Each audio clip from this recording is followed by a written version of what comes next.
On from the Industrial Revolution, mule scavengers were a common sight in textile mills across the world in the 18th and 19th centuries.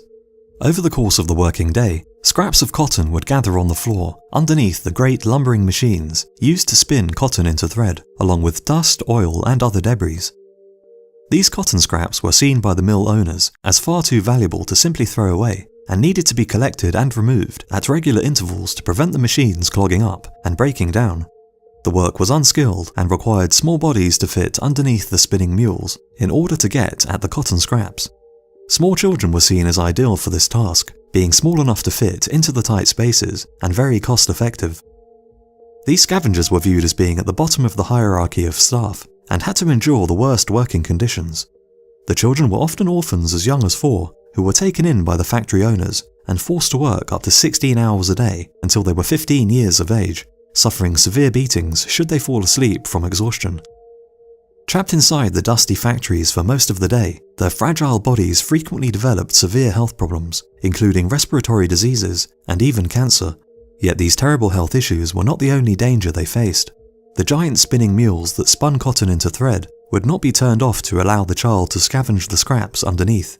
The machine operators were paid by how much they produced, and as such any lost time would prove too costly, so they continued their work, forcing the children to crawl under the deadly spinning machines. To avoid having the life crushed out of them, the children had to lay low, desperately hugging the floor, as they carefully crawled underneath the enormous machines. As the mule moved forward, they had to quickly gather all the cotton scraps they could find, as carefully as they could, so as not to become entangled in the machine's moving parts. Despite taking such great care, accidents still happened. Hands and even heads would be frequently crushed under the machine's moving parts, and there were even reports of decapitations. Body parts were prone to being torn off, and perhaps the most feared injury was scalping. If the child's hair strayed too close to the machinery, it could be sucked in and become entangled, viciously tearing the scalp from the head. With such dangers looming overhead, the scavengers also suffered psychological breakdowns. Many were reported by observers to be in a constant state of grief and terror due to the constant noise in the factories and the ever-present danger of painful injury and death. During Victorian times, steam became the prime source of energy, powering trains, factories, and even ships.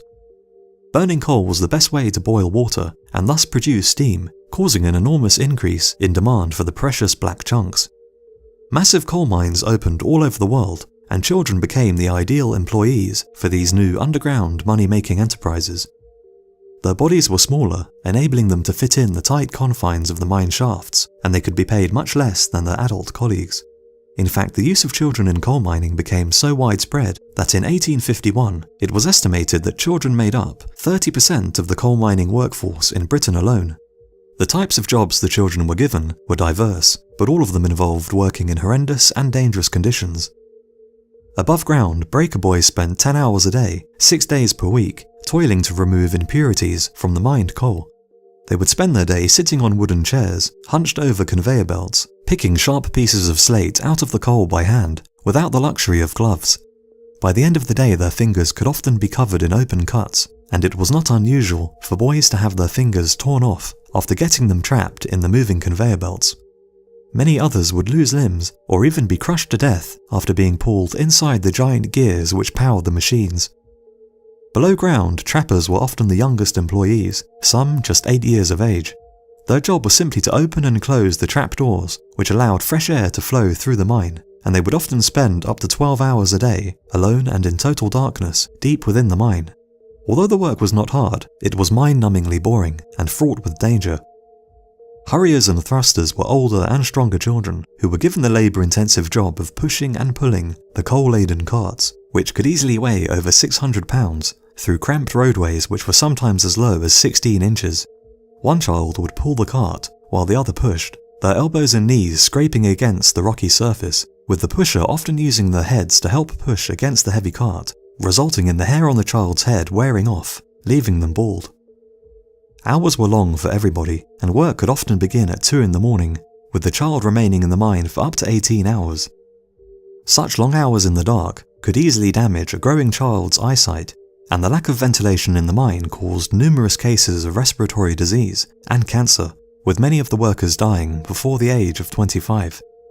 The young workers lived with the ever-present fear of explosions and cave-ins, knowing that at any moment they could be blown to pieces or buried alive. And should they survive any of the horrific injuries that could befall them while at work, no compensation for their suffering would be forthcoming, and a future of poverty, starvation, and death would likely be their fate.